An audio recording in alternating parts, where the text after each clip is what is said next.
आप देख रहे हैं रिसेंटली न्यूज और उत्तर प्रदेश के चुनावी सरगर्मियों का जायजा लेते हुए आज हम हरदोई जनपद के शाहाबाद विधानसभा क्षेत्र में आए हैं, जहां पर समाजवादी पार्टी के प्रत्याशी आसिफ अली उर्फ बब्बू हमारे साथ हैं। ये एक बार विधायक भी रहे हैं और 20 वर्ष तक बताया जा रहा है कि 20 वर्ष तक ये शाहाबाद से चेयरमैन भी रहे नगर पालिका के। इस समय वर्तमान में इनकी पत्नी यहाँ से प्रतिनिधित्व कर रही हैं, चेयरमैन हैं वो।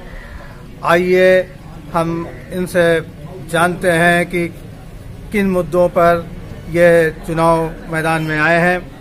आसिफ भाई, आप काफ़ी लोकप्रिय हैं। मैं जहाँ तक यहाँ पे क्षेत्र में कई जगह मैं गया तो लोगों ने बताया कि आप लगभग 20-25 साल से चेयरमैन हैं। तो क्या, पहले बात तो मैं आपके राजनीतिक सफ़र की बात से शुरू करना चाहूँगा कि आपका जो राजनीतिक सफ़र है, सियासी सफ़र है, ये कब से शुरू हुआ और किस प्रकार से आप आगे बढ़ते गए? सक्रिय राजनीति करते हुए पहले तो मैं सबको धन्यवाद देना चाहता हूँ। सक्रिय राजनीति करते हुए मुझको लगभग 27 साल हो गए हैं, 28 साल। तो एक शौक पैदा हो कि चलो यार गरीबों की, सर समाज के लोगों की मदद करी जाए। और मदद करने का राजनीतिक प्लेटफॉर्म से बढ़िया कोई जरिया नहीं होता है। राजनीति में इसलिए नहीं आया हूँ कि मैं पैसा कमाऊँ, दौलत कमाऊँ, लोग सलाम करें, नमस्ते करें। राजनीति में सिर्फ इसलिए मैं आया हूँ कि सर समाज का सम्मान बढ़ जाए, गरीबों की मदद हो जाए। 95 में नगर पालिका का चेयरमैन बना और 95 कंटिन्यू तक 20 साल कंटिन्यू में चेयरमैन रहा। इस बार हमारी मिसेज हैं। 2002 में मैं बीएसपी बहुजन समाज पार्टी से एमएलए का भी चुनाव लड़ा था, मैं 3000 वोट से हारा था। साथ में फिर प्रत्याशी बना, 2007 में मैं एमएलए बना था सरकार में। एमएलए बनने के बाद फिर हम लोगों ने कभी पीछे मुड़कर नहीं देखा। वो इतने बड़े काम, लोगों के सम्मान के साथ साथ जो क्षेत्र का विकास था, स्वास्थ्य सेवाएं थी, वो स्कूल थे, एजुकेशन थी, इन सब चीज़ों को प्राथमिकता के आधार पर हम लोगों ने किया था। आप यहाँ देख लीजिए, इतना बड़े मंच में यहाँ बैठा हुआ है, इसमें भी सब 99% लोग किसी समाज के लोग हैं। उनको लगता है कि हम विधायक जी के पास जाएंगे, हमको इज्जत भी मिलेगी, सम्मान भी मिलेगा और सम्मान के साथ साथ मेरा काम भी होगा। पाकिटों को आदरणीय अखिलेश जी ने भरने का काम किया था।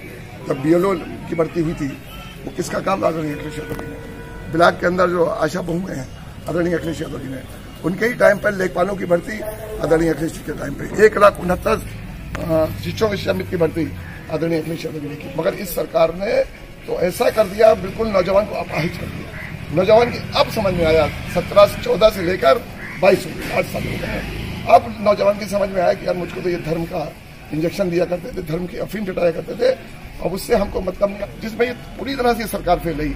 5 साल गुजर गए, एक नन्ही पाई किसानों का, ये बड़ी हमदर्द बताते हैं, किसानों के हमदर्द है, ये नहीं बता सकते। 5 साल जब गुजर गए, जब चुनाव खोपड़ी पे आया, जब 25 रुपये इन्होंने गन्ने का बढ़ाया, क्योंकि 80% आबादी इस देश की, इस प्रदेश की गाँव में रहती है और देश की खुशहाली का रास्ता भी गाँव से जाता है। मगर इस सरकार ने कभी गाँव की तरफ मुड़ के नहीं देखा। जो गाँव के आखिरी छोर पे रहता है, जिसको इंसाफ नहीं मिला, वो देख रहा है अखिलेश जी की तरफ कि अखिलेश जी आएंगे तो हमको इंसाफ मिलेगा।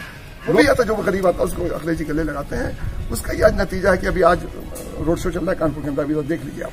वो गले तो आप भी लगाते हैं। मैं यहाँ लोगों से मिला तो लोगों ने कहा कि मिलने में मुझे कोई दिक्कत नहीं होती है। जब होता है कोई भी आदमी आता है तो उसे बड़े प्यार से गले लगा लेते हैं, चाहे वो किसी वर्ग का, किसी जात का हो। लेकिन आप किन मुद्दों को लेकर के चुनाव मैदान में आए हैं? आपके क्या मुद्दे हैं और जनता को आप क्या भरोसा देंगे आगे अगर आप निर्वाचित होते हैं तो क्या ऐसा करेंगे? ये चुनाव जो हो रहा है, ये नेताओं के ऊपर चुनाव नहीं हो रहा, ये जनता खुद चुनाव लड़ रही है। 2000 ये भी एक इतिहास बनने जा रहा है।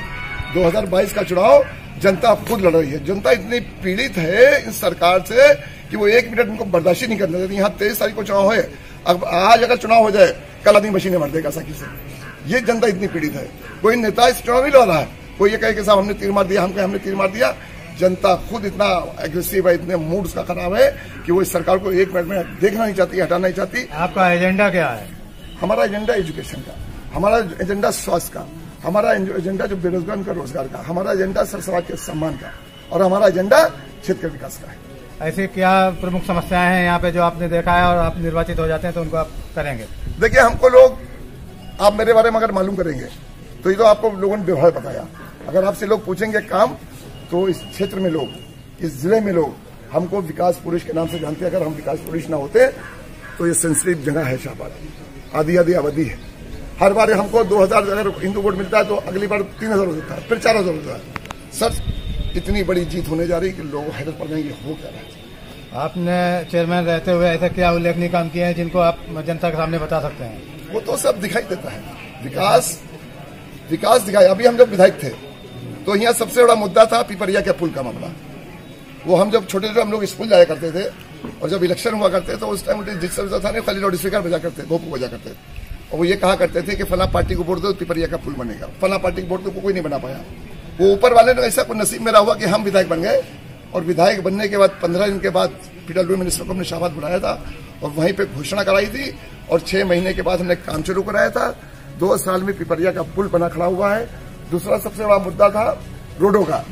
5 साल तक पूरे विधानसभा में पत्थर पड़ते रहे, रोड बनते रहे, विकास होता रहा। बिजली घर इसी रोड पर बना हुआ है।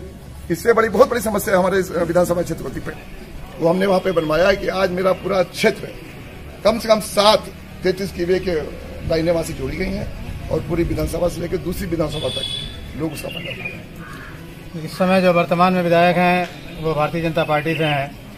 आज आप उनसे, आपका चुनाव है, आप संघर्ष में हैं उनके साथ में, तो आखिर ऐसा क्या है कि जनता आपको चुने और उनको, मतलब जो वर्तमान में विधायक है, तो आपका प्लस क्या है, उनका माइनस क्या है, क्या माइनस पॉइंट? ना मेरा कोई प्लस ना कोई माइनस है। ये जनता का मूड है।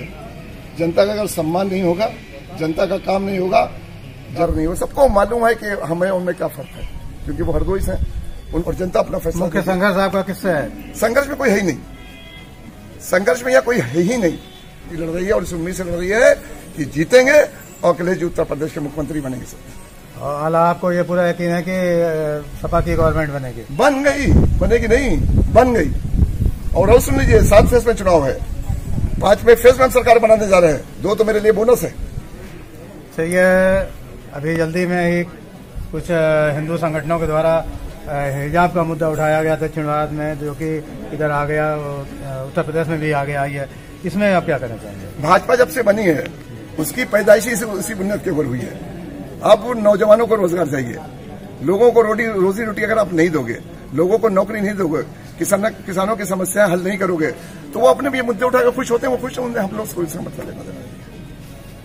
ये भारतीय जनता पार्टी के द्वारा ये प्रचार किया जा रहा है कि हमारे टाइम पे लाइन ऑर्डर बहुत अच्छा रहा है, शासन बहुत अच्छा रहा है और महिलाओं को सुरक्षा बहुत अच्छी मिलती रही है। एक भय उत्पन्न किया जाता है कि नहीं, अगर अखिलेश की सरकार आ गई तो जो है लाइन ऑर्डर गड़बड़ हो जाएगा। इस पर क्या करें? 75 सालों में सबसे भ्रष्ट सरकार भारतीय जनता पार्टी। आप इंडेक्स उठा के देख लीजिए, बेगुनाहों को इनकाउंटर करने वाली भारतीय जनता पार्टी, बेगुनाहों को बेइज्जत करने वाली भारतीय जनता पार्टी, महिलाओं के साथ जितना भी शोषण हुआ, बलात्कार हुआ, इंडेक्स में सबसे ज्यादा इन 5 सालों में उत्तर प्रदेश के अंदर हुआ है। लाखों आदमी कोरोना में मर गया। इनका कोई इंतजाम नहीं था। इनका अगर इंतजाम होता, ये थाली नहीं बजवाते, ये टॉर्च नहीं दिखवाते। इनको चाहिए था कि मेडिकल की सुविधा बढ़ाते, इनको चाहिए था कि ऑक्सीजन का इंतजाम कराते, इनको चाहिए था दवा का इंतजाम कराते, इनको चाहिए डॉक्टर का इंतजाम करते, इनको चाहिए था कि अस्पताल बताते। पूरी दुनिया ने दूसरे फेज में पूरी तैयारी कर ली थी और हमारे लोगों ने क्या किया था कि थाली बजाओ कोरोना चला जाएगा। जिसने थाली बजाई तो सब निपट गए, निपट के चले गए और वो भी जोड़िए मर गए लोग। मरने के बाद जो आपने आखिरी दिन तो आपको पता है, आप तो दूर से सबको चीज दिखाई देती है। गंगा किनारे क्या हुआ, आदरणीय हमारे कमलेश पाठक यहाँ बैठे हुए हैं, इनकी माता जी की उसमें देहांत हुआ था, तो हमने इनसे कहा कमलेश भाई हमारे पर कब आते, बोले यहाँ माता ना भैया यहाँ इतनी भीड़ है कि सुबह हम लोग हैं, रात में सुबह को आखिरी कार्यक्रम हो पाया। बगल में फरकाबाद है, हजारों लाशें सुबह शाम तक वहां आती थी। इलाहाबाद के अंदर क्या हुआ, ये लकड़ी नहीं दे पाए। सरकार तो लकड़ी दे ही सकती थी ना, ये लकड़ी नहीं दे पाए। लोग 3 दिन 4 दिन वेट किया, उसके बाद गड्ढा मेरे में खोद कर अपने बाप अपने बेटे को, बेटा अपने बाप को, भाई अपनी बहन को घर के चला गया वहां से। जब हवा चलती है तो वो सब उड़ के दिखती है, किलोमीटर में लाशें पड़ी हैं।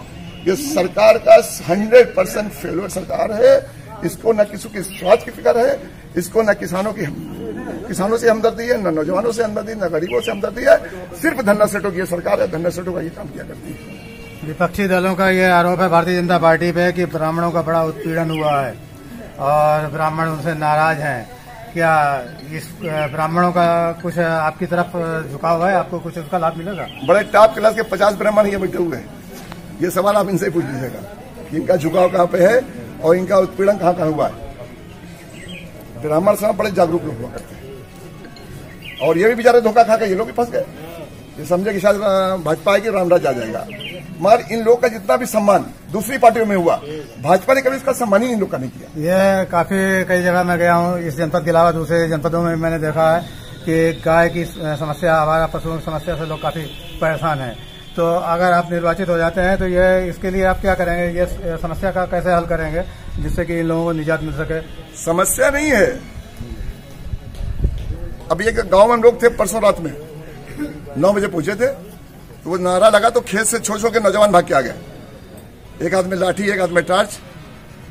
तो हमने भैया कहाँ तुम्हारे भैया खेत में गाय रखा रहे थे। अखिलेश जी ने कहा कि सरकार बनने के बाद 11 लाख जो पद खाली पड़े हुए हैं सबसे पहले उनको भरूंगा और 1 करोड़ नौजवानों को 2022 तक पद सृजित करके उनको नौकरी देने का काम करेंगे। अखिलेश जी ने कहा कि 300 यूनिट बिजली फ्री देंगे। जो बिजली जो निकलती है गांव के अंदर, उस पर गांव के लोग अपना अधिकार समझते हैं। और पिछले 5 सालों में पता उनके साथ क्या हुआ, अगर कटिया डाल ली तो सुबह बिजली खड़ी हो गई, अगला पचला उनसे सब ले गया, अगर रिश्वत नहीं दी तो मुकदमे लिख गए, उनके जुर्माने हुए पूरे गाँव के। पीड़ित है तो अखिलेश जी ने कहा कि 300 यूनिट बिजली फ्री देंगे। 300 यूनिट बिजली 2122 रुपए होती है। इन्होंने गैस का सिलेंडर दिया था, झुंझुना लोगों को दिया था, और वो झुंझुना एक बार चला, उसके बाद सब रखा हुआ है। तो अखिलेश जी ने कहा है जो बच्चियां हैं उनकी कक्षा 1 से 16वीं तक उनकी फीस माफ, उनकी किताबें उन्हें मुफ्त, उनका आने जाने का खर्चा टोटल सरकार उठाएगी। और जो बच्चियां इंटर पास करेंगे, इंटर जिस दिन पास कर लेंगे 15 दिन के बाद 36,000 रुपया उनके अकाउंट में डाल दिया जाएगा। अखिलेश जी ने कहा कि 60 साल के ऊपर जो वृद्ध लोग हैं, जो महिलाएं हैं, पुरुष हैं, उनको 500 रुपये पेंशन आया करती, समाजवादी पेंशन, इस सरकार ने बंद करी हुई है।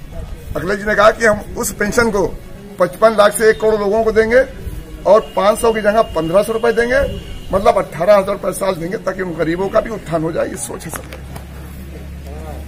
तो ये आसिफ अली जी, और इनका कहना यह है कि ये देश सबका है, सबका विकास होना चाहिए, सबको साथ में लेकर चलना चाहिए। महिलाओं के कल्याण के लिए, किसान के कल्याण के लिए इन्होंने एक योजनाबद्ध तरीके से अपनी पार्टी की और अपनी नीतियों को स्पष्ट किया है। चुनावी सरगर्मियां जारी हैं, आप हमारे साथ इसी प्रकार बने रहिए और चुनावी सरगर्मियों का जायजा लेते हुए उनका आंकलन करिए। री न्यूज से मैं धनंजय वाजपेयी, फैयाज सागरी के साथ।